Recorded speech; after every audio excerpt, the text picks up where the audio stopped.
bring memories of that time, 2008.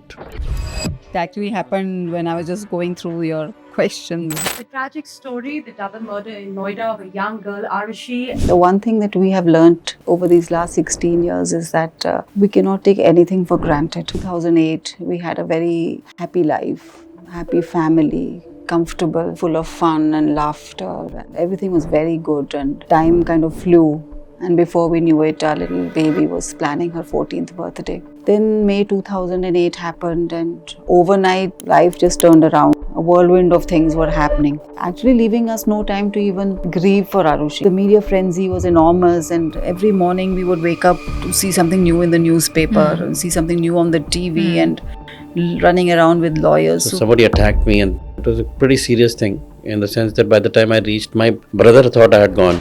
I was unconscious, there was no pulse. And I had facial wounds, hand wounds, blood pressure had gone down to 60-40. It's in 2013 when finally the judgment happened, the life sentence was pronounced. And that's the time actually when the witch hunt also ended. Just before the judgment happened, we would hide under cabs, cover our face because public perception was so. I mean, it's uncomfortable if somebody stares at you. Tell me about Aarushi's childhood. What kind of an individual was she? But Aarushi was very loving and very, very sensitive.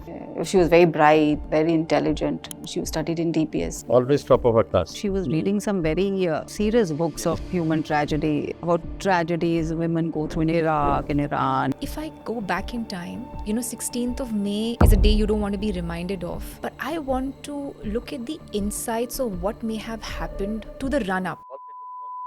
Talking about Aarushi, do you experience her presence? Have you felt her communicate or have you tried to communicate? I have connected with Aarushi. She's sending a message to her parents that she's very happy. She's very busy and she wants her parents to be at mom, dad, be in peace. I felt that she's there. She's sitting on my lap and she's hugging me. I've never felt that again, such intense presence. So we have felt her coming to us at many times. He said he felt that he knew there was something hugely wrong in all that had happened. And he came and met us inside jail 2015 after the conviction. He said, "Can you just cover your head?" And We started a clinic there and both of us were running that. I was doing the male, this thing, she was for the female. I think that kept us engaged. Routines are very fixed in jail. You wake up at 5:30, then you do prayers. There's very fixed times. You have tea and then you have your breakfast and then the barrack is again closed in the afternoons. You're out again in the evening. You can stroll a bit or whatever and then again at 7 o'clock you're shut. So life is tough. And you spent 4 years. 4 years doing that, yeah. 2 o'clock the judgment came in and the jailer sent in somebody to tell us that we both were acquitted. In fact, this is probably the first time we've ever had a chance. Namaskaram, Dr. Nupur Talwar and Dr. Rajesh Talwar. Thank you so much for this conversation. This is a very sensitive subject matter and I really appreciate you giving me the time and trusting me with this conversation. How are you both doing? Thank you for having us here, Shloka, today. I think we are coping with it, trying to cope with the situations and what all we've gone through. We're carrying on. How about you, sir? Thank you, Shloka. Yeah, we're managing, like you said, coping and managing and carrying on day by day. What has the last 16 years taught you? The one thing that we have learnt over these last 16 years is that we cannot take anything for granted. Before 2008, we had a very happy life, happy family, comfortable, full of fun and laughter. Everything was very good and time kind of flew. And before we knew it, our little baby was planning her 14th birthday. Then May 2008 happened and overnight life just turned around. The pain and the agony, the suffering and the struggles started. Life can change at any point for any of us. As I have seen it as an outsider, these 16 years have been marred with immense challenges for the both of you, right from public mob fury, to trials, to scrutiny, to imprisonment, losing years of your prime life, prestige, wealth, health. Like I was mentioning to you right before we started this conversation, I don't think anyone else who would have been in your position would have come out sane. How have you dealt with it? We were very private people. I know our life focused on Aarushi, our family, parents, going to the clinic, back from the clinic, small world and a small life. Suddenly we're thrown into, as you rightly said, this huge whirlwind of police investigations, accusations, and disgrace, and infamy, and even jail, and everything else that happened. I think we agree, Rajesh, that the biggest thing that we've had to deal with all this is the presence and support of a huge number of people. My family, my brother, my sister-in-law. So they have been like absolute pillars of strength for us. They were always there. I think that was one. And the second thing is, some part of it is just intrinsic strength which you have, which as you face a situation, you face it. Nobody could have ever imagined in their life that they will be facing this situation. I mean, you can think of anything else. You can think of tragedies happen, but this is something you cannot even dream of. You can't even imagine it. But as you face a situation, you just you just fight back. You just try to get support from people. You talk to each other, and that's how you sort of manage some way or the other. But it's not easy at all. It is extremely difficult. I mean, family was there, of course. Like my parents were very old. I mean, every day they were there at the court, inside that courtroom. When we were inside before we got bail, during under trial time, they were visiting us there, which is not an easy job. You have to spend hours waiting outside the jail, meeting one person and then waiting again. So there was huge family support. And also I must say that there was a lot of people entered our lives, people we didn't know of, miraculously entered our lives and have touched it and helped us in so many ways. Now when I look back, I can think of a Sikh gentleman. It's a small story, if I may. Sure. Satinder Singh Rekhi. We didn't know him at all. Sometime in 2015 that he read the book Aarushi, it seems. He's not an avid reader, and he said, I never used to read books, but somehow he got his hands on this book. And he said he felt that he knew there was something hugely wrong in all that had happened. So he approached some family members, and then he came and met us inside jail 2015 after the conviction. All he carried was some patkas, a bar of chocolate. We didn't have much to say because we really didn't know each other. But he says, can I do ardas with you?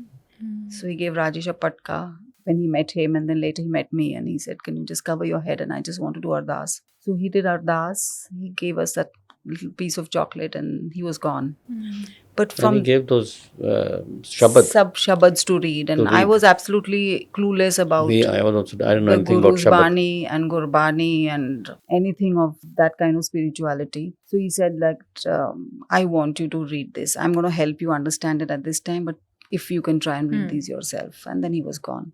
But since that day till today, he's been one huge pillar of strength. He's supported us not only emotionally, financially, spiritually. He's introduced us to the Sikh gurus, the Gurdwara, and the Guru's words, which have actually held us on for so many years. That was just after the incident, when about 2009, when we met Veena Ma, who's an avid, believer in Sai Baba. Okay. So she, in fact, we used to go for Amritwani at her house every Thursday from 9 to 12:30, 1 o'clock. And then she used to make lunch and all that for everybody. And she used to do the Amritwani, and they used to get the Udi, as the sacred ash, which used to come on her. So she used to treat me like a son and her like a daughter, despite all the negativity that was there. So it's that kind of, there were people like that who believed in us like that, and who gave us that kind of love and affection. It's priceless, absolutely, Yeah. the love and affection we got of people we didn't know at all. Then there are others like, there was this, I think, group of youngsters who, we didn't know all these people ever, and we didn't even know we were inside, so we hardly were able to have any communication with anybody. Youngsters from different parts of the country, in fact, and they got together and they were, when we went inside, there was no WhatsApp and social media was hardly anything. True.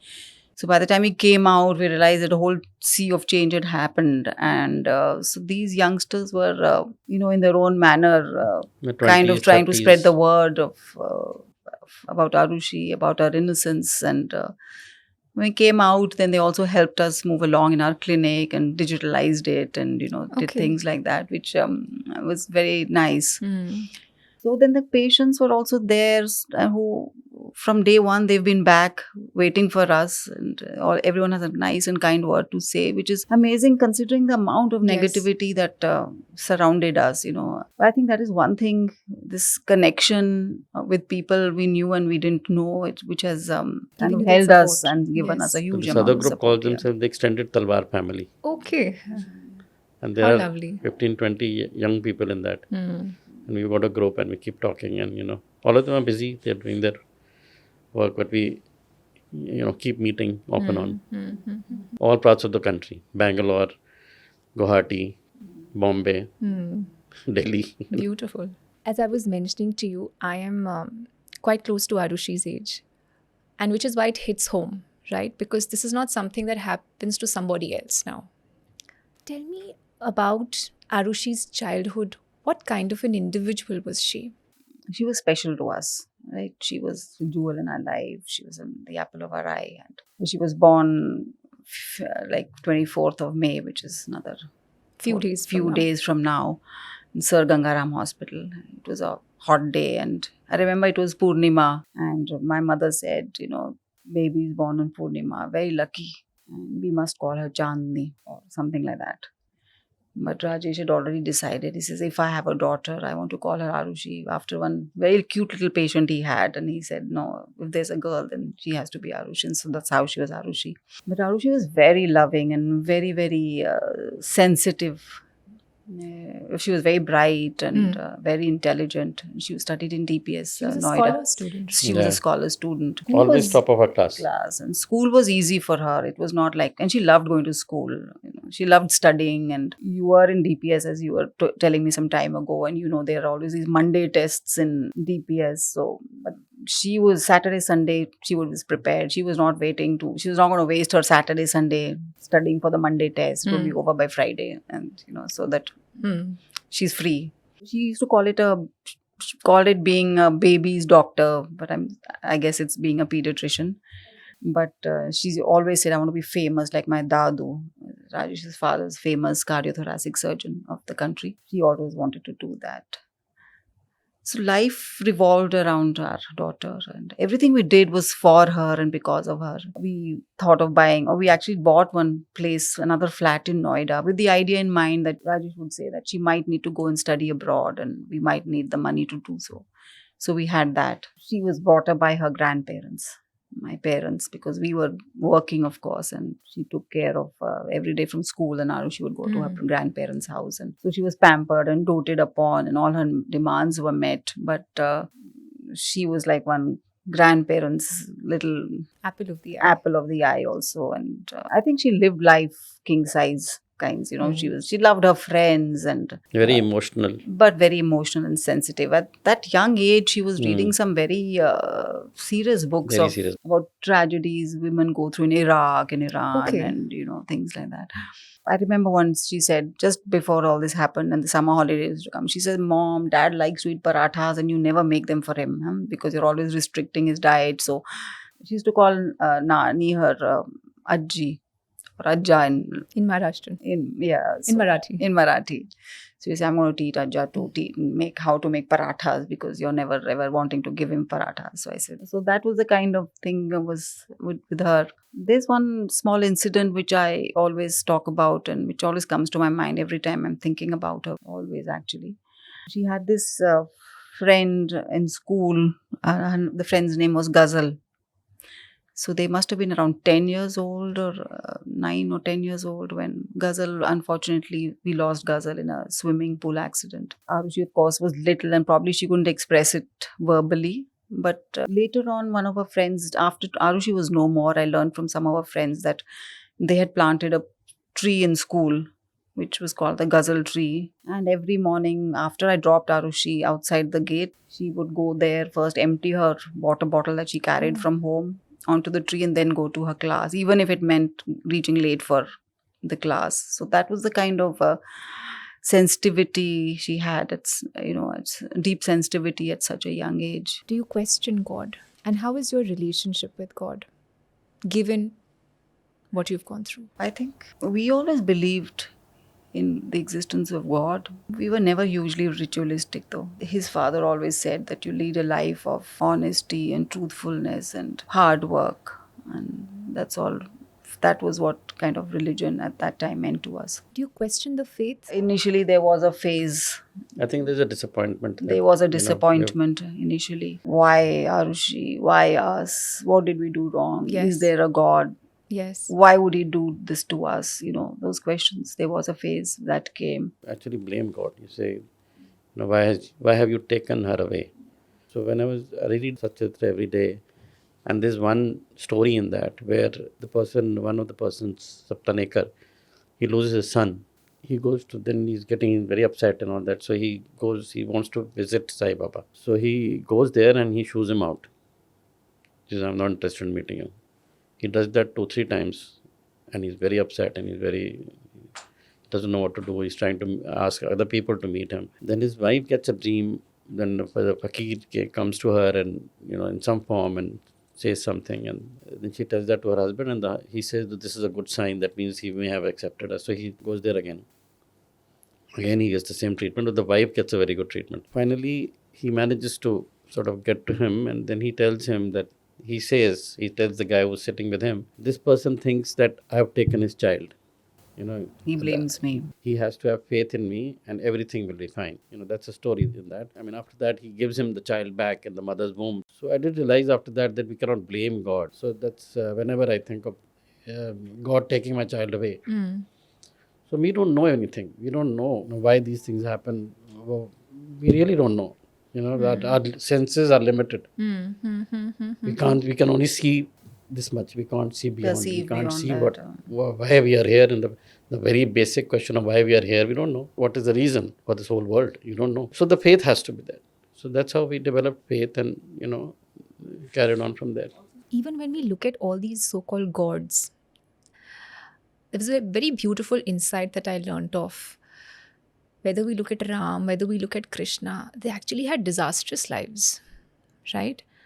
But I think the only difference was in the way they conducted themselves. Correct. With so much stability and Exactly. balance. And I Exactly. think you all have been an embodiment of that, as I see it from the outside. So from the 16th of May until November 2013, was a period where you were sort of sent to the jail. How was that time period for you internally, reconciling, making peace with the fact? Because life imprisonment is not, something that is just that one-off thing that happens. It can make someone really go crazy in the head. So how did you reconcile with that? So life imprisonment happened in 2013. Yes. So before that, from 2008 onwards to 2013, it was just a kind of a nightmare. It was like every day there was, like I was telling you, running from police investigations, local police, CBI, and then courts and court dates and trial. We were imprisoned one by one at a time during those years. So those years were like a blur,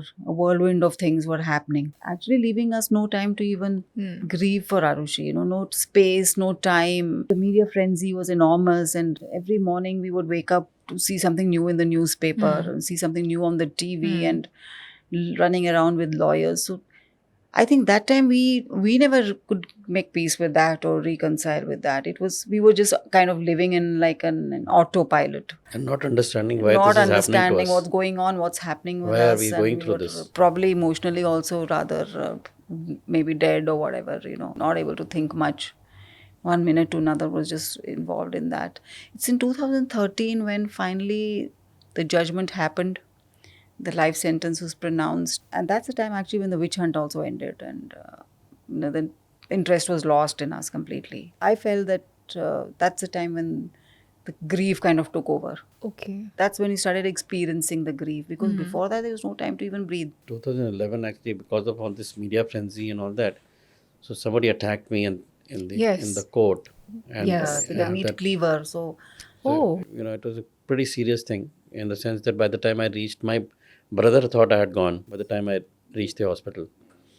And he's a doctor, so he could see that, I was unconscious. And he could see there was no pulse, there was no all that. He thought that probably I won't survive this because the facial wound and I had facial wounds, hand wounds, because I tried to stop the attack. Blood pressure had gone down to 60/40 and they operated and, did all that. But the thing is that So all this kind everything of was just going on happening like around this. that This is time, something that, we couldn't understand what's going on. what It was is just going on. pushing one day, that kept coming, the next, pushing into the next day. And so it's only after 2013 that that sadness, the grief again, in those few 5 years, it never even sunk in what was happening with us. The time period that you spent in the jail, I think must have been a time of tremendous introspection, reflection. How was that time period for you? A, of course, on the level of introspection, and B, knowing that it is life imprisonment. I think really one lives on hope. And inside imprisonment, when you are immured, the hope is something, if you lose hope, then you cannot live. So you have to have hope that things will become okay. Somebody will listen to it, and you have faith in the system, and that somebody listen that this is wrong, whatever is happening is wrong. So that hope is very important. So the hope probably kept us going. And the fact that we started a clinic there and in the premises, and both of us were running that. I was doing the male, this thing, she was for the females and all that. And we were very busy with that. We're doing that morning to night. We dismantled one clinic and put that clinic in, put the machinery in for that in the jail premises. And so that kept us going also. That, when you're mentally, the problem there is the loss of your, not knowing what to do. So if you don't have anything to do, you can't, you're sitting the whole day, your Always mind thinking plays them, so many and tricks your on you. thoughts are running all over. Correct. And that is very difficult. By God's grace, we got that opportunity, and I think that kept us engaged in positive manner. We did whatever we could for the people there. We treated them, because dental treatment is something difficult to get inside the jail. So And they that were must have been grateful. a therapeutic process. Yeah, that was Also therapeutic. hugely therapeutic. That kept us occupied, gave us a purpose while we were there, gave us some meaning to our life there. We were also struggling against grief, and then the struggle of surviving in jail is another thing that you spend a large part of your lifetime doing out there. It's not easy. It's not like suddenly you find yourself confined in four walls, and even to learn how to live in a place like that is something that one starts to do. You're living in a barrack, and then that becomes your home, and that the people in the barrack become your family. You eat with them, you share with them, you share your food and your clothes and everything. It's you talk with them and share your life with them. That's a struggle again, to start learning how to live in a place like that. But the sooner you start adjusting and becoming a part of that, I think it eases out a little. Otherwise, we realize there's no point now fighting against what's happened. Now we have to look for a way out of this. Okay. And it's better to go along with the flow of things, adjust into that, rather than, resisting it. The fact that we were working on getting relief, bail, which got rejected first time, and then working on the acquittal. 4 years were perhaps spent in such a manner. What was your routine like in the jail? Routines are very fixed in jails. Okay. You wake up at 5:30, then you do prayers, and then there's very fixed times. You have tea, and then you have your breakfast, and then the barrack is again closed in the afternoons. You're out again in the evening. You can stroll a bit or whatever, and then again at 7 o'clock you're shut. So life is tough. And you spent 4 years. 4 years doing that. Yeah, your contact with the outside world is very limited. It's twice or thrice a week. I think someone can meet you. We could meet each other only once a week on a Saturday for half you all an were hour. in separate barracks. Yeah. Once a week on Saturdays, when you can meet your family from one side and the other side. But we were fortunate. We had people visiting us. 4 years is not an easy time for people to keep Absolutely. visiting us. Yeah. We've seen people who the visitors just drop after some time, and they have no one taking care of them, no one looking after them, no one visiting them. So fortunately, we were able to go through that. Then we read a lot. Read many books, maybe some 200-300 books, because that again kept the mind busy. I tried to, read history, sort of learn history, as if I'm doing a course or something. So I got a book and I kept reading it. It's just something that you need to do something. He would come and visit us, and then he would give us his little tasks to do. Okay.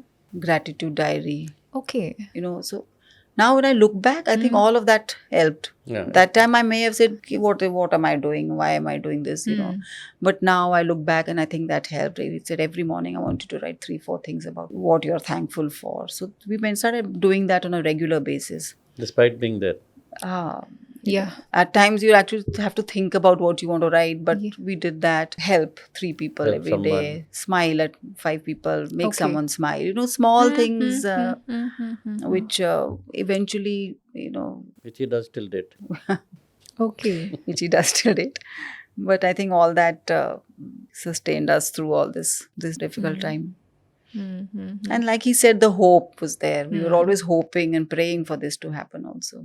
You spoke about reading the Bhagavad Gita. Did you become spiritual post the incident, or were you always inclined towards spirituality? I was always, not a person who would go to the temple a lot and things like that, but spiritual, yes. My thought process was about why we are here.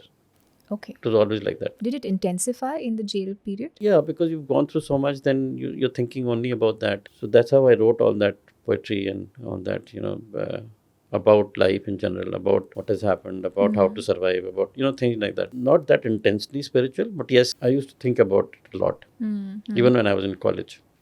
Okay. But spirituality, I think, has been for us both a big a pillar through which we climbed out of this.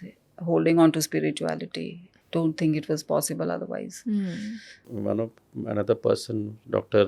Lochan Singh, who's no more now, he was like a guru to me. He was a surgeon, my father's contemporary. So we just got hold of his words when we came out. He came and visited us in the clinic. Yeah, in the clinic, he came and visited us. He used to come regularly. He said that, now from here, you can either go down, Yes.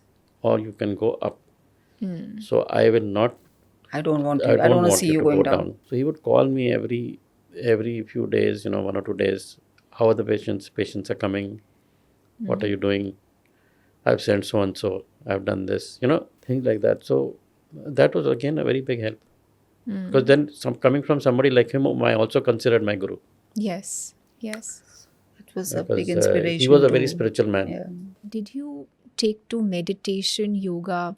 And I'll, very quickly tell you why I ask this question to, the non-spiritualists, so to say. So people tell me, why did I take to spirituality early in my life? I'm into it full time. It's 26. Because as a child, I remember I was 12 years of age when my father, lost his mother. And he used to do the meditations and the sadhana. And that incident really stuck to me because I remember the way my father tackled grief and tackled death with a lot of stability and grace, if I will, vis-a-vis his, let's say, cousins, siblings.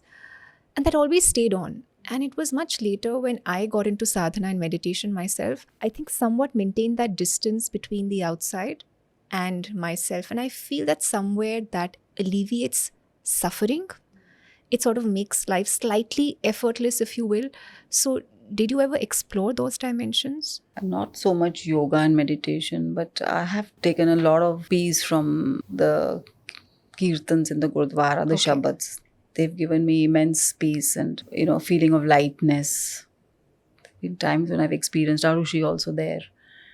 Okay. That has been for me one place where I've been able to connect on a spiritual level. Yeah, connect at that level. Talking about Aarushi, do you experience her presence? Have you felt her communicate, or have you tried to communicate? Again, this is, it was kind of a story. When we were inside, so and Nupur will explain that much better, what happened. So I think it was 2014 after we went in. So Aarushi has a very close friend, Vidushi. They were like sisters, they were inseparable. Even today, Okay. Vidushi is constantly thinking of Aarushi. So she came and visited us with her mother. And she carried a book with her. And she told us that she'd gone to Om bookstore in Noida. And she said, I just randomly picked up a book off the bookshelf. She says, I kind of looked at the back, but I don't know much about what's in the book. And the book was called Sounds of Silence. Okay. She came and left it with us. And they went away. I read it and then he read it. It's written by Nan Umrigar. So Nan had lost her son in 1979. He was the Mahalakshmi race course in Mumbai, and he was a national level jockey, Indian jockey. So then in her times of grief and while she was searching for answers, she turned to auto writing. She connected with Carl. Ever since, for years, the Nan has helped people who have lost dear ones and loved ones and helped them to connect and get messages from there. So that was strange to have gotten that book at that time. But then incidentally, Dushi wrote to her, actually. emailed We wrote Nan, to it her. seems, and said that I've lost my best friend and I'm very sad. So Nan said, okay, then ask her. Then she said, I have connected with, Aarushi is connected with Carl, and she's sending a message to her parents that she's happy. She's very happy. She's very busy, and she wants her parents to be at mom, dad, be in peace. Then she sent instructions as to how Rajesh should start to auto write, which I think he's doing till date. Still doing it. So many beautiful messages of Aarushi used to come through that. And when we were waiting for the judgment was like reserved for some 10 months or whatever, 11 months, or till October, January to October, it got reserved. So those were very stressful 10 months of what will happen. Yeah. Now. So that was a big strength of support and strength for us and hope for us, because we would look at the auto writing. And one thing which kept coming each time was, mom and dad, everything is going to be fine. So we took a lot of courage from that. So that's one way we tried connecting with her. As he was telling you outside, that past life therapy also we attempted, but which kind of didn't work out well for us. And then the first time I had got, while we were waiting for the judgment, I had got interim bail for my mother's operation. Now she was unwell for 3 weeks. I came out the next morning. Rekhi ji and his wife and family, they took me to Seesganj Gurdwara. That's the first time I had gone to Seesganj Gurdwara ever. And I was listening to kirtans. I had started understanding some kirtan by then. I was not very well versed, because while you're in jail, you're not going to hear any kirtan, you're not going to read it. So I was listening to this one shabad which I connected very deeply with. It's Puta Mata ki Aasis, Nimak na bisro tumko har har, Sada bhajo jagdish. It's a prayer, a mother's prayer for her child, that may you always be with God and never forget him even for an instant. At that moment, I suddenly felt hugely Aarushi around me. I felt that she's there and she's sitting on my lap and she's hugging me, and presence which I felt then, I've never felt that again, such intense presence. But that was a very, very huge moment. So we have felt her coming to us at many times, and I think a lot of dreams also. Yeah, a lot of times. Actually sometimes so vivid that I actually thought that I don't want to get up. I'm with her and, I'm hugging her. Sometimes she's young, sometimes she's older. Okay. Sometimes very young. It's so vivid that you feel that, that is true and this is not true. It's actually as vivid as that. When you get up and you want to, you suddenly feel that you are in a different place. So, that happens once in a while. You mentioned you got close to a child in the jail and she reminded you a lot of Aarushi. Can you tell me a little bit about that? Yes. So, there is this young girl, Priyanka is her name.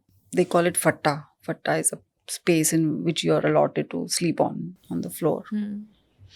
So her Fatta was next to mine when I reached there. She's now probably 35 or 36, so we're talking of that time. Okay. She kind of just took me under her wing. For me, that place was, of course, like I was telling you, just too hard initially to deal with, the noise, the language, the hardships, it'll be hot, it'll be too cold, and, all those problems, physical problems that are there. Of course, you overcome them over a period of time. But she took me under her wing and she cared for me. She would make sure I would eat something, I would get something to eat. She would listen to me and she would help me with small things out there. The restroom and things, which are, for us, at times it's very difficult to use all that. And clean things for me and help things, And she became very attached to me. And then she always looked out for me. She would always say, someone is going to come into your life, I feel, who's going to take you out of this. And she would always say that. And I said, who's going to come and take us out of this? I don't think anyone's going to do that. But She was a big support those 4 years Mm. that we there. She's still there with us still. She Okay. lives in Jodhpur, but she's a big part of our life still. Did you experience a greater sense of inclusivity in the jail in terms of acceptance? Acceptance for us or for Yes, for you. acceptance of the situation? Like the public, yeah, like the public perception outside was, I think, very dichotomized, but inside the jail was getting a sense of apnapan. Absolutely. And even for me, just like Nupur is talking about Priyanka, there's a person called Om who he used to help me in the clinic also, and he would just look after me completely, like a son, and he still does that. I mean, he's available whenever I call him. He'll just appear, And out there, I think it was people believed in you a little more. They believed in us. It was not like outside. It was quite a contrast too. They were It was more quite a contrast. respectful, more believing. They trusted us more. Outside, just before the judgment happened, it was so hard for us to move around and do anything. At times when we even went to Allahabad and traveled by train or took the flight, we would hide under cabs and cover our face and things like that because public perception was so, It's uncomfortable if somebody stares at you. Sure. Or, so you don't want to be stared at and whispers or something, then it's not whispers and Yes. things like that. But their things were different. They were accepting to us. They were trusting us. They had faith in us and they believed in us hugely. That was quite opposite of what we were experiencing outside. It sounds like sadhana to me the entire jail time. It's quite like living the ashram, except you're not doing it out of choice. Yeah. But I'm sure the experience after all of this would have, like in spirituality, when we put ourselves, out of choice through these kind of periods, obviously not as long as this, we become a more malleable and a flexible individual. Did you also experience that sense of lightness within yourself, that you've become more flexible as a human being? They're not so more rigid evolved? now and Happens, Absolutely. right? not so Yeah. rigid, and we're all right with everything. Yeah. Acceptance of Acceptance. everything. Acceptances, Yeah. I believe that I got the gift of Gurbani in jail. So that's a gift I got from there. When Reiki ji said that I want you to, he would send somebody would visit and he would send sheets of shabads for me. Then he said, one thing I want you to learn to read this in Gurmukhi. Now, sitting inside jail, how is one supposed to ever learn Gurmukhi? See, once he sent a sheet of simple Gurmukhi letters, he says join them and try to read them in translations. Or you don't have access to any kind of tools to learn anything. And coincidentally, I was struggling one day and she says, "Aap ye seekh rahe ho?" I said, "Haan ji."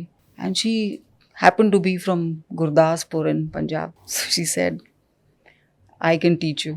So then she would sit with me and then she carried a book for me. And that's how I learned the language. You've learned the language. So I learned a new language. So she can read Punjabi, Wow. being a Maharashtrian. Being a Maharashtrian. So 2017, I think the judgment came. Were you prepared for it? What was it like in your experience? Not prepared for the judgment at all, in the sense that we were, I think, very, very nervous. The judgment was in the afternoon, Okay. 2:00, and there was no access to know what's happening. There was nowhere news was coming in. We had such butterflies and we couldn't talk to each other also. And 2:00, the judgment came in and the jailer sent in somebody to tell us that we both were acquitted. So that was such a unbelievable. I mean, I don't know what. Yeah, it was quite, all kinds of thoughts come to your mind when something like this has to happen. And it's a very difficult situation. Your life depends on it. So, Yes. So when you get that kind of, news, then it's something that makes you feel absolutely, I can't express the feeling that, at least this one injustice is over. But you feel So at it that was- time that there is someone who's taken care of us, a higher you. power, the divine being. Something has happened. This was not expected. I don't think anybody expected that we'd ever get out. Not because of what the case was, but But you had hope, right? We had hope. You had yes, hope. we maintained hope. But because of what was surrounding it, the negativity around it and the media frenzy that happened. But most people thought this was, even some points we also thought that this would never ever happen. Would we even get out from here? Was something that used to come to our mind. But then we knew that someone had worked a miracle for us somewhere. We were thankful for that at that time. On 16th October 2017, we came out 4 days later. And there was also that Shabad, right? About Mr. Reiki said, Yeah. About Shabad said something about your release or something. What is that Shabad? Huh? I don't remember the exact Shabad, but he had gone to few months No, before. the Hukamnama was He said had that. gone to Hemkund Sahib, and Okay. so he'd gotten a Hukamnama which was about Bandi Chhod. Hmm. So he said, "Have faith. This will happen now." When he came back from there, he said, on Okay. Diwali, you will be, or it's called Bandi Chhod Divas also, we will go to Golden Temple. Okay. So October 16th we are out. So we won't. October at that time, could you 17th imagine? we are in Harbandar Sahib. Okay. And that is Bandi Chhod Divas, We were there. which is also Diwali. You know, it's why it's called Bandi Chhod Divas is because the 6th Guru Har Gobind was released with 52 kings from the Gwalior fort where he was imprisoned. So it was on that day we were there. So all this makes us feel that there is some divine hand and some divine being that has taken care of all this, and this has happened. There's no denying that. How was it getting back into the public space after 4 years? Was it difficult? Was it easy? Did you see a change in people's perception? The difficult part, I started my work immediately. So the difficult part was coming back into your work. It's difficult because you've been away from some procedures for quite a long time, coming back and doing them. So a couple of my friends, one of them from Noida, Dr. Bansal, he helped me a lot. They used to come and, I should ask them what's going on nowadays. How do I get back to what is the procedure for this? And, sometimes they would actually come and do it with me. Okay. So all that helped. The patients were very accepting, very, very accepting. I mean, it just took a little while because people were initially they didn't come because they thought I won't be practicing. Okay. So anybody would even come after 6 to 8 months. They would say, "Apne shuru kar diya apne." They would call up and say, "Ki shuru kara ki nahi." So it took a little while because of that. But once it started, then everybody started coming, and they were very supportive. And sometimes just to meet me, not even for treatment, just to meet me.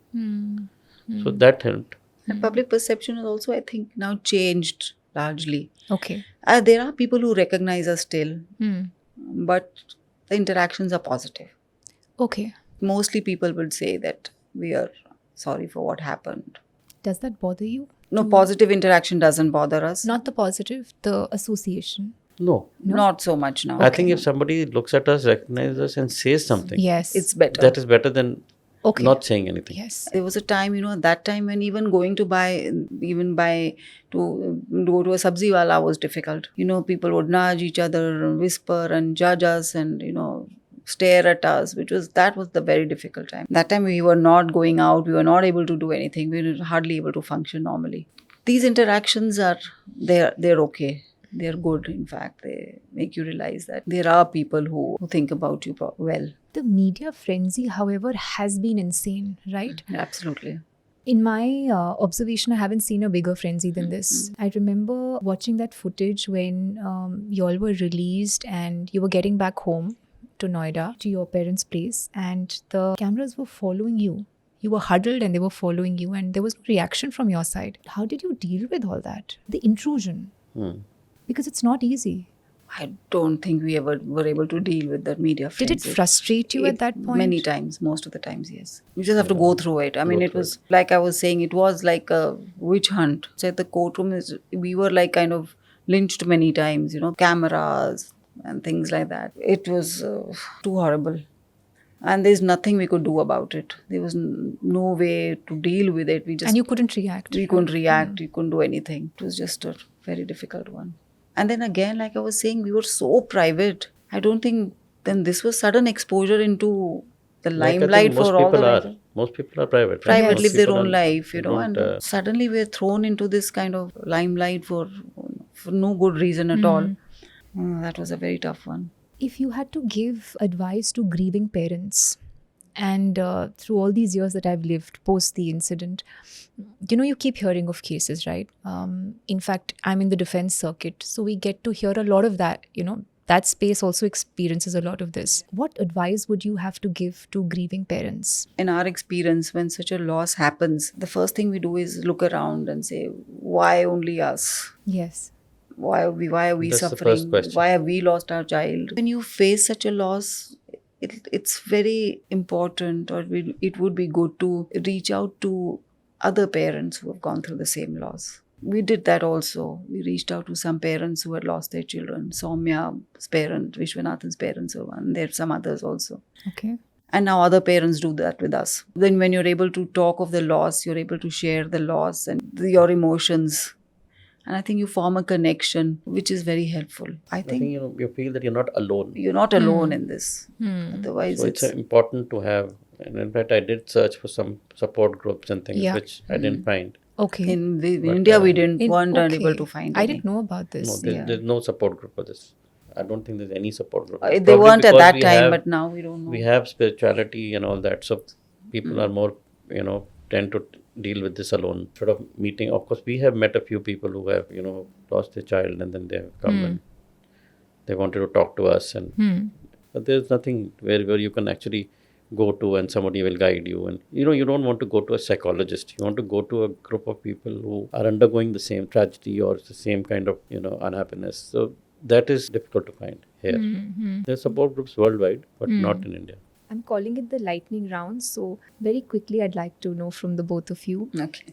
purpose in life. I think do seva, do your work properly, and just have a, I can give it a little longer reply Sure, also. please. Because the thing is that there is no joy left, in life. By joy, I mean somebody, like whenever we used to go earlier outside, for example, we were going on a chutti, we used to look Yes. forward to going some vacations, Aarushi's holidays, we're going to go out. It was Yes. it was a real time when you look forward to that. But that joy is not there. Even if somebody tells us, come there, do that, you want to go there, but you don't, always thinking if Aarushi was with us, then this would have happened and that would have. You don't enjoy that. So that joy is not there. So you just live your life, I guess, do seva where you can do some kindness, help people, and do your work, to sustain yourself. That's it. Does suffering get better with time? Does it No, reduce? it doesn't get better. It doesn't? It gets, Time doesn't heal? It doesn't heal. Not in this kind of thing. Okay. It doesn't heal, but then you have to try to heal it Okay. actively. Okay. You can live with it. It heals so much that you can live with it, but it doesn't Okay. heal. It's not like a parent. I think this kind of The loss loss is will not like stay a till we parent. are alive with us. This loss, that feeling of loss is not going to go. It's not like I said, it's not like a parent. Parents' loss is something that Sure. over a period of time you become, or a spouse, you become, that this was to have happened now or later. But this is something it's not something that you can get over. Because everything keeps, for example, Arushi's friends getting married, having children, everything you keep, you're only thinking of what could have been. Yes. One coping mechanism that helped you with suffering. Anyone? I think it was seva, Okay. reaching out to people. Still Solace reaching and out to service. So, absolutely. Okay. Gratitude also. That's one unique way, I think. It gives you some kind of relief and mental peace and relief Okay. when you can help somebody. That's Okay. How has grief and pain evolved you as human beings? I think we're living in more spiritual awareness now. Okay. Living with more awareness of life, more consciously probably. Learning to be resilient, and we are more resilient and accepting of things. Like, Also, I think no fear of death, really. no fear of Okay. death, yeah, Yeah. None? none. Now it's vanished. And both of us feel the same way. There could be fear of pain, but there's no fear of death as such, Do you ever think of life after death? Yeah, you do. And, that's why I do auto writing and all that. So definitely something is there, and which is what we've read in the scriptures and Okay. spoken to so many spiritual people and all that. But then there is it's not in black and white. It's not written that this is what is going to happen. So you believe in it, but you don't know what it is. So I think now we're also not rushing over materialism, Okay. rushing into things and generally content with what we have and with the comforts we have, peaceful with that now. So, what are some of the things that you treasure most now? I think at the moment being with each other and having each other in our life has been very important. I don't think we could have survived Yes. it without each other. How has your relationship as a couple evolved? It's okay. I mean, both of us have gone through it. We couldn't possibly have done this without each other. Yes. If the support was with each other was quite tremendous. It was we We just are like, very dependent upon each other now for for everything. our emotional needs. In fact, I and, wrote a poem about that as well. Okay. Our 25th anniversary was 2014 when we were inside, so he wrote Okay. a Okay. poem at that time. Arushi's 30th birthday is coming up. Right. Few days from today. Mm. What do you typically do on her birthday? Anything special? Yeah, so we have this Kirtan and Langar program at the Guru Granth Sahib Vidya Kendra. It's in Chhatarpur. Okay. It's like a place, a home away from Sikh boys who are less privileged. So it's educational as well as a place for them to stay. So there are all these young boys there. So we usually do Kirtan and we do Langar out there for them. But this year we have also started what we will be calling the Aarushi Oral Health Clinic there. Okay. So they have a medical dispensary. So now they will have a dental clinic. So we'll be inaugurating it on the 24th of May. Okay. For the 24th of May, but on the 1st of June. At one point in 2009, we had started Arushi's legacy. It was one attempt at a part of our, how we were dealing with things. We thought we could help people through that. Initially, it was hard to take off because everything else was just too consuming for us, a trial and things like that happening. But again, now we've started doing some work under it.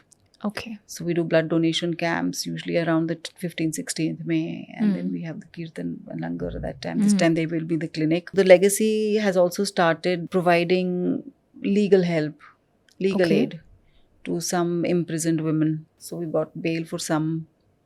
There are some few girls who were victims of domestic abuse and domestic violence. So we've given them legal help, even provided better qualification and educations to empower them. So this is what started at that time and didn't kind of take off is small a things part in of our our lives, life now. It's an important part of our life now. I mean, I would just like that Arushi's name should be taken With dignity in a and nice love. manner, And her memory needs to carry on with It's love. one aim that I have. What are you looking forward in life now? I think just to live a life of quiet dignity with our loved ones and in memory of our dear daughter, Aarushi.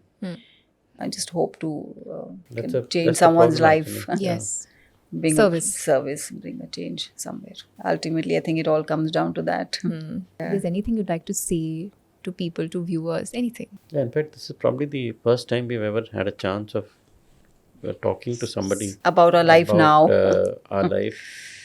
Generally, it's always been about the case and things like that. Yeah. So But we're what very- we have gone through and what So we're very is the thankful to first you, time. Shloka, for giving us this chance because not too many people are interested in this, this part of our life. This is where life is now for us. It's gone on to a So it's completely really- different level. I think it's a very difficult journey. You said what you're looking forward to. So it's just very difficult. I know it's one thing is like Nupur said, help somebody and do that. But you're always, when Aarushi was there, I was always looking forward to something about her. Always. Whether it's the class results or something, or then she'll get married and then she'll do this and then she'll do this and then it was just that was our basic Yes. existence. So now that is not there. So when you don't have that, then it becomes very difficult to motivate yourself for anything. So motivation is seva, but it is something you have to really motivate yourself for, because you do look at others and you do look at you want that too, but you don't have it. And daughters always have a special bond with the father. Yeah. Yeah. I remember she always used to want to become a doctor, and then so just a few days before this happened, and her economics teacher was my patient, Okay. and she came to me and she said that she's very bright, why don't you send her to the London School of Economics? I said, yeah, definitely we'll send her there if she wants to do that. So I told her that and I came home and I said, Aarushi, your teacher met me today. Acha, what did she say? She said, you go to London School of Economics. Yeah, okay, I can look at that also. So there was that thing about, it was not as if we just wanted her to become a Sure. doctor. Anything that she wanted to do, I would have Supported her in Yeah. that. supported her in that. And you miss that. You miss that part. You miss a life with her. We miss that life. Seva and everything else, spirituality is a way of coping with it, but we really actually miss that life and wish it would come back at some point. Back there you were telling me about the Gita. It says that you come here for an experience. This is something maybe we had to experience. I had to experience this life and what is there to unfold. You all had to experience this life. What is your takeaway from this understanding? That is, I think, the whole concept of hukum also. Okay. That your life has been given to you. You when you pass from here, then you go to a place where they will tell you that this is what you did, and this is what you will need to experience, and you take your, what do you want to do, what do you want to experience. So you say you want to experience that, and then you come back for it. So this is something which you have to actually believe in. Either you believe in it or you don't believe in it. So if you come back to believe in it and you want to experience that and take a learning from there, and the learning for us would be seva, gratitude, patience, all those things. So which maybe some people don't learn even at the end, by the end of their life. Yes. So that's a takeaway. That's something which we have to learn, and that is what we were born for. Yes. Maybe we were not born for raising a child and the child looking at how she's developing and what she's doing. We are missing that a lot. But that's the hukum. So I understand acceptance Yes. is at the end of it. It is acceptance, right? Absolutely. And acceptance is also, we realize, is not just simply accepting Yes, things. yeah. From a position of peace, Yes. which is, we're not probably there completely, but Yes. it's a tough one. It's difficult, and I'm sure it's difficult for every parent who goes through this kind of thing. People don't talk about it, Yes. but it must be very difficult. Ideally, I think they should talk about it. If some people can talk about it with each other, then they will understand how the other person is coping, and that would help them to cope with it. You can't change, anything. So you have to learn to cope with it. Thank you so much for this conversation. I can't thank you enough. Thank you. And Thank you. thank you for trusting me with this Thank you conversation. for having much. us here Thank and you for giving us having this us here. chance to talk about all this. Not at all. I mean, thank you. Thank you. It's been a pleasure. I think you've written a poem on that. You want to Yeah. Please read that out? Because, absolutely. he wrote a lot of poetry while imprisoned. Maybe on I remember reading one poetry by you, I think in one of the videos. Tinka Tinka Das Na. Tasna, yeah. So, Take you read it. Sure. I find it difficult to read something. yeah, that's okay. So he's called it an elegiac verse for my beloved daughter. It goes, your memory flits across my mind, eyes well up with tears. We will stand where we were, dear Aaru, when you suddenly left us in tears. The mind gets clouded with inordinate grief. Why did fate choose you for all this, is what I have asked all these years. How I wish you could be here for us to hear your voice, to feel and hug you as before. For you to call us mom and daddy dear. It's impossible to believe that that day was the last. When we gave you your gift and your face lit up with joy and happiness, it was a halcyon time. That glow in your face I always wanted to see you happy always, forever. Now I dissemble my feelings. I can't cry all the time. It's impossible to explain the longing in the heart for someone so dear. It's impossible to bear. My careworn eyes are looking for you everywhere all the time. For me, your presence is ubiquitous, even though I don't see you. Not a moment when you are not in my mind, memories and thoughts of you. 14 years of togetherness and love, you will forever be a part of our lives. A father's care, a mother's love. She had a plenitude of everything. Yet we could never present what was ordained for her. To doubt the love and care of parents is a crime that should never be forgiven. It's like doubting the love of God for all of humankind. Never give this pain to anyone is my entreaty to God. It transcends everything else, the worst that can happen to any human being. When memory fades and the moribund time nears, I know in my heart that there will be no fear. I look forward, I know, to the journey ahead, for I know I'll meet my little angel. A wait of a lifetime will at last be over. For now we carry on in patience and faith. The wheel of fortune will turn and vicissitudes will change. Justice will be done at a watershed moment in time. In case you'd like to be a part of our online and in-person yoga, diet and spiritual programs, you can join our WhatsApp group below, where we post all our upcoming programs and give free tips on health, diet and lifestyle.